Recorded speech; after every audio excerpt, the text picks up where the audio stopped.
নমস্কার বন্ধুরা, কে কেমন আছেন? আশা করি সকলেই ভালো আছেন।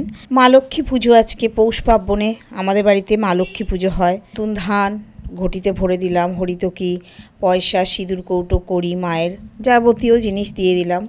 এদিকে ঘরের পুজোটাও এদিকে করা হয়ে গেছে।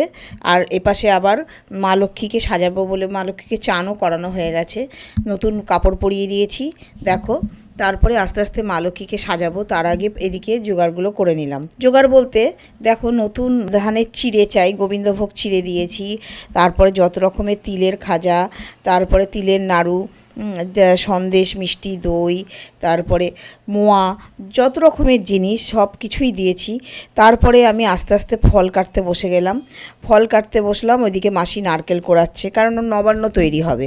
কুচো কুচো করে ফল কাটার হলো, তার মধ্যে আদা কুচিও দিতে হলো।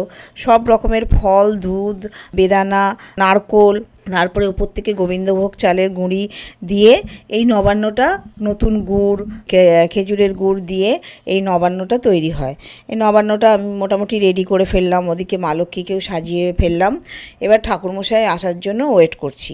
আমার ফলও কাটা হয়ে গেছে, সব কিছুই রেডি হয়ে গেছে দেখো। তারপরে আস্তে আস্তে ঠাকুরমশাই আসলো, মোটামুটি পুজোও হলো। তারপরে দেখো আরতি হচ্ছে, কর্পূরদানি দিয়ে আরতি হচ্ছে। তারপরে এমনি আরতি করলো, করার পর পুজো শেষ করলো।